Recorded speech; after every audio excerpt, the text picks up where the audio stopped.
It's only after I've settled down at my desk and the teachers started talking about something or other that something odd strikes me. What did Ren mean, you too seem to? Was Amy staring at something too? For a brief moment, I considered the possibility that Amy was staring at me the way I was staring at her. Of course, that's ridiculous. Still, I can't deny that I wouldn't mind if it were true. But it's best not to think of that. No need to get my hopes up. Come to think of it, when did I start having hopes like that anyway? I shake my head in an attempt to clear it and focus on the lesson. After class, I make my way to my room. Muto really piled on the homework today. Before I can open my door, however, I'm suddenly intercepted by Kenji, who has just exploded out of his own room in a flurry of papers. Hey, we need to talk. These rooftop shenanigans of yours, man. They've got to stop. What? I say. You're running around on the rooftop with the limbless wonders. They're women, man. You'll get yourself killed running around like that. I don't follow. Kenji sighs and adjusts his glasses before what could be understood as an attempt at explaining himself patiently. Look, we're friends, so I'm telling you this for your own good. But if I were going to kill someone, I'd do it by throwing them off the roof and making it look like an accident. And if I've thought of it, you can be sure they've thought of it too. They're crafty, almost as crafty as I am. I see, I say. Good. I'm glad we had this chat. Loan me 500 yen. I'm sorry? I need to get a drink, man. I've been inside all day and the tap water's been compromised, as I'm sure you know. So I need to stock up on something canned, got it? But to do that, I need 500 yen. And since I've just saved your life with my timely advice, you can at least spare me 500 yen. You know, if it'll make him go away, 500 yen is a bargain. I hand the money over to Kenji, who nods in thanks and dashes off down the hallway, but not before he locks his door. What an exhausting person. I better go in case he changes his mind. As I close the door, my heel taps against something lying on the floor. It's a brightly colored rectangle of paper. Ah, this must be the something Misha mentioned earlier. Probably a student council leaflet she slid under the door. However, when I pick it up, I find that I couldn't have been more wrong. Someone actually wrote me an old-fashioned, handwritten paper letter. Who bothers doing something like that in this day and age anyway? Yet, as unlikely as the prospects of receiving one sounds, this is definitely a letter I have in my hands. I was planning on finishing my homework, getting some dinner, and going to bed in order to be ready for tomorrow morning's run. However, the letter has naturally caught my interest. I sit at my desk to examine it properly. It's the first piece of mail I've received here at Yamaku, so it'd feel special even if it wasn't something as rare as a handwritten letter. What causes me even more trepidation is the name of the sender, written neatly on the back of the envelope. Iwanako. I have no idea why she would write to me. I haven't been in contact with anyone from my old school since I transferred, and Iwanako is the last person I'd expect to want to write me a letter. The last time I saw Iwanako was terribly awkward, embarrassingly so. She came to my hospital room, peeled me an apple out of courtesy, and then we practically sat in silence for half an hour. She said goodbye and didn't look me in the eye when she closed the door. It might have been a natural end to the series of visits that were probably pretty painful for both of us. Every time she visited me in the hospital, I wanted to talk to her, but something stopped me every time. Every time that I didn't speak made the next time even harder. She looked so guilty that I didn't want to say anything that might upset her, and I never could figure out the right words to say. I think Iwanako blamed herself for my heart attack. That's ridiculous, of course, but knowing it and believing it are two very different things. I told her that it wasn't her fault. She nodded, and I really think she understood that if it hadn't been that, then sooner or later something else would have made my heart give out.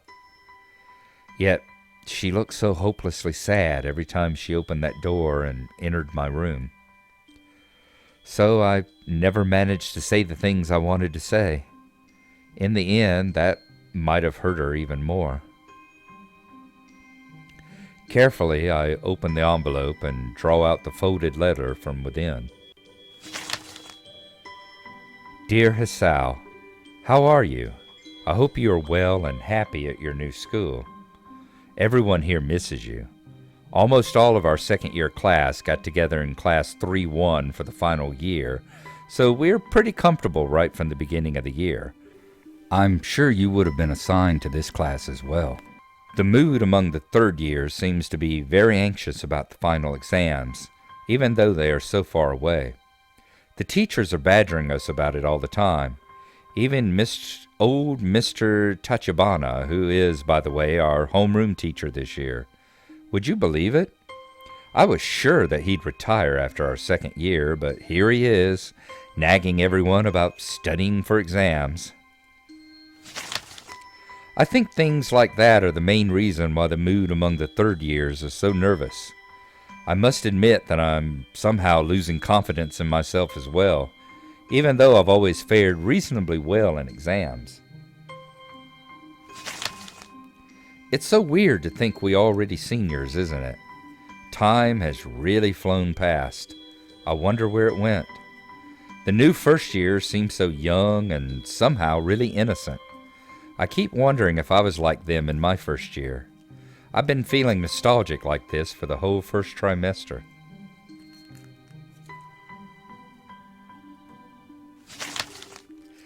There are other things I want to say. I'm writing to you because I've felt that there are things I should have said after the incident back in winter. I really regret that I wasn't able to say them in person, and I have no excuse for it. Yeah, I think I've had quite enough of this. I crumple up the sheet of paper and toss it across the room. My aim is off, so the letter rolls under my nightstand instead of going into my wastebasket. That was an apology for abandoning me, except I don't know that I really need it anymore at this point. The hospital seems like a lifetime ago, and here, now, I've got other things on my mind. Emmy, for starters.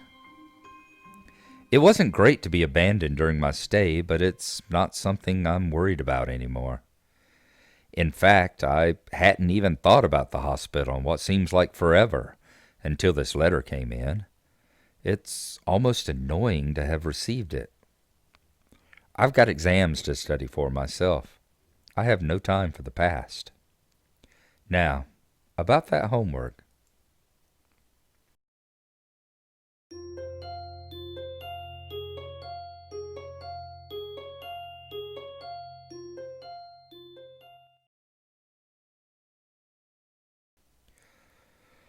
So, what's the plan for today anyway, I ask. I'm waiting patiently in the hallway of the girls' dormitory, just outside of Amy and Ren's room. Amy is apparently helping Ren with getting dressed. I suppose that makes perfect sense, as I've no idea how Ren would get dressed otherwise. Picnic, Amy says. Picnic? That's what I said. Sounds pretty exciting, I say. I know, right? Ren chooses this moment to make an observation. The sky seems threatening today. Actually, I noticed that too on my way over. Despite the sunshine of the early morning, the afternoon seems to have taken a turn for the gloomy. There's a heaviness to the air as well that usually heralds a rainstorm. I wonder if I should have brought my umbrella. She's got a point, I say. Emmy, you sure that you still want to risk getting caught in the rain? I don't even know why I bothered asking. Emmy pops out of Wren's room into the hallway, looking shocked that I'd even suggest canceling our plans. Of course, she says. What, the threat of rain's supposed to stop me? I can't help but grin at her belligerent response. It's almost like she's daring the rain to come. If Mother Nature were walking down the street, I think Emmy would probably start a fight with her, or at the least challenge her to a race. In fact, Amy seems almost aggressively cheerful today. Wren wanders out into the hallway, looking her usual self. Well then, I say, are we all ready to go? I'm ready! Wren nods and says a single word. Basket. Beg pardon, I say? The basket, in Emmy's room. You should carry it. Emmy claps a hand to her mouth, embarrassed. Oh my gosh, I almost forgot all about it. Nice save, Wren. Emmy darts into her room and emerges with what looks like a very well-stocked picnic basket. As she hands it over to me, I note that it feels heavy enough to be one, too. Good Lord, how much food did she pack? More to the point, where'd she get the money for all this? Instead, I just ask, so, are we set to head out? Yep. Wren gives another nod, and we head out of the dormitory. I can't help but frown when I notice how gray the sky's gotten in the 10 minutes I was inside. Still, Emmy does not seem concerned by such petty concerns as the color of the sky. She's positively skipping as we walk. Which reminds me, where are we going, I ask. This brings Emmy up short, and she shoots me an embarrassed look. You know, I hadn't really thought of that. What do you think, Hisao? I think, well, there's the spot where we ate during the festival, but it might be nice to leave the campus for a while. However, I'm not sure if there's any good places to do that in the town. Just as I'm about to open my mouth, Wren unexpectedly interjects with a suggestion. There's a park in town near the art shop. Great idea, Wren! I totally forgot all about that place. Crisis averted. Do you know how to get there, Wren? I ask. Wren shrugs. It's pretty likely. Good enough for me, Emmy says. I would prefer knowing for sure, but what the hell. Lead on, Wren. The three of us quickly make our way off campus and take the road down into town. This basket's a bit heavy. I hope that the park is close by. We pass the art supply store, Wren slowing her pace slightly as we go by. Emmy notices Wren's change of pace and stops. She asks, You want to go in, Wren? Wren shrugs. Nothing I need. Are you sure? There's the slightest flutter of a smile on Wren's face, quickly replaced with her usual expression. Life's uncertain, but on this at least I am pretty sure. Nice of you to offer. Well, it's not like I'm the one carrying the basket, she says. But I'll bet Hisao wouldn't have minded anyway, right? Oh, of course not, I say. This is hardly a heavy load. I flex for emphasis. Emmy stifles a snort of laughter by pointing to the park at which we've suddenly arrived. Oh, I remember this place, she says. I ran into you here that one time, didn't I, Wren? Ren's eyebrow raises slightly. Maybe. I'm unwilling to say for certain one way or the other. Memory's a tricky thing, you know. Well, I'll be. We made it in one piece after all. The sun's still nowhere to be seen, but neither Emmy nor Ren seem to mind. We find a spot to sit on the grass, and I set the basket down gratefully. There's a surprising amount of food prepared. Maybe we were supposed to be joined by some of Emmy's teammates or something? I'm starving, Emmy says. Dig in. She attacks the food as if she's had nothing to eat for years. I'm just reaching for the food myself when I feel the first drop of rain land on the back of my hand. Uh-oh, I say. Looks like the weather's not going to cooperate with us after all. Emmy glares at the sky as if that alone would hold back the rain. I very nearly believe she can do it. It's one heck of a glare. It had better cooperate, she says. You hear me, sky? You stop that raining right this instant. The sky doesn't seem inclined to listen to her, despite the commanding tone she's taken with it. Instead, the rain seems to increase. Ren wrinkles her nose in distaste at this turn of events. Regrettable, she says. What do you mean? Emmy asks. Ren shrugs. I could paint this if I weren't out here. Shame to miss it is all. She doesn't seem angry or annoyed by it, just a little disappointed. Emmy laughs in response to Ren's comment. Guess we should have stopped in that art supply store after all, huh? The rain increases a little more, offended that we haven't fled yet. Despite the warm temperatures we've been enjoying, the rain is rather cold. I wish I'd brought my umbrella. I say, hey, we should probably head inside to keep dry. We're already pretty wet, Hisao, Emmy says. Yes, I reply, but we can dry off this way and maybe wait out the storm. You don't want to catch a cold or anything, do you? Emmy considers this for a moment. I can tell that part of her wants to stay out in the rain just to spite the weather.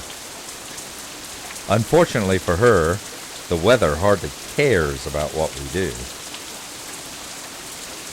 I suppose you're right, she finally says. Where could we go? I don't have an answer for her. The area is still pretty new to me. Though I guess I'm slowly getting used to the school itself, the surrounding town remains a mystery. All I know is the art supply store, and that's only because we just passed it. Fortunately, Emmy soon snaps her fingers in triumph. That's it! There's a tea shop nearby. We could have some tea and dry out, no problem. That doesn't sound like a bad idea. Great, I say. You know where it's at.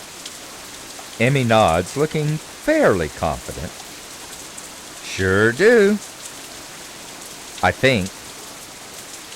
But it'll be an adventure either way, right? Adventure, huh? I say. Well, I suppose we could use a little adventure. I think as long as we get out of the rain, I'll be happy.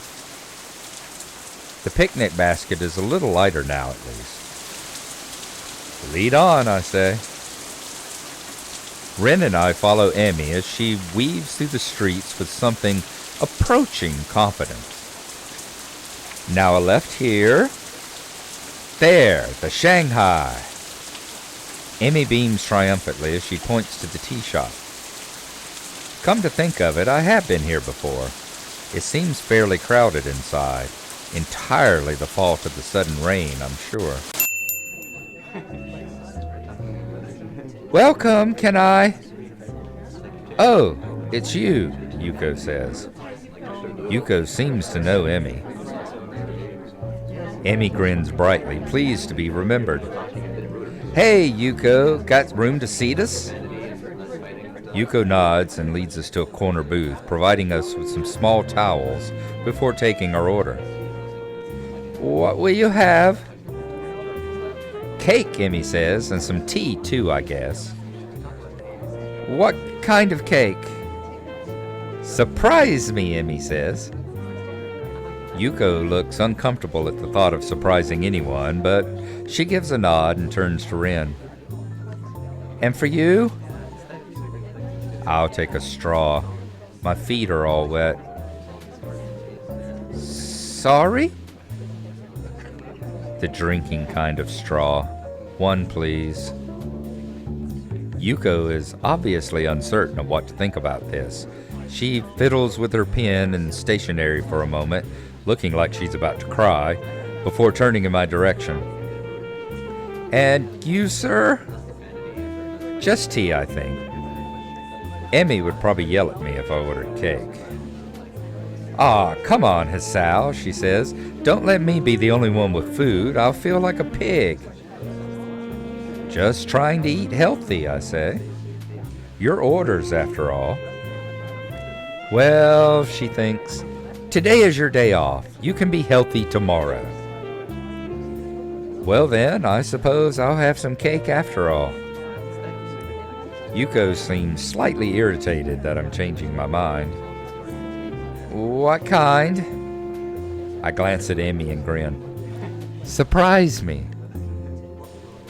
Yuko sighs and nods. Very well, your order will be out soon. So we get to our room and we find out that the mysterious item that the Misha and Shizune have dropped off in our room is a letter from Iwanoko. With some trepidation, we open it up and look at it and read part of it. She goes into talking small talk about how school and all is going, and then starts in on an apology or saying, things that were left unsaid. And we crumple it up and throw it away, having decided that it's time to move on with our life, that we're not going to dwell in the past any longer. And a good deal of that moving on and not dwelling in the past is working on our relationship with Amy. She invites us on a picnic and we head down into town and get to spend a little bit of time with her until Mother Nature intervenes and sends a torrential downpour. Shows a good deal of her personality, the fact that she is just absolutely will not give up, even when it was obvious to even Rin that it was going to rain. She just refused to call off the picnic and then sit in the park and shouted at the clouds to quit raining on us. Of course, that didn't do very much. So the picnic gets moved indoors to the nearby Shanghai tea house. We have indeed been here before. You'll remember Yuko works here, part-time, being that her librarian job doesn't pay enough, so she does have a part-time job here as well. You'll remember that. And we've been here before whenever Shizune and Misha played hooky that day, pulled us out of class and brought us down here for the entire afternoon, seeing whether or not that we would, trying to get us to join the student council again. Because why else would they have brought us down here? So that's it, and we will see how our picnic proceeds now that we've moved indoors.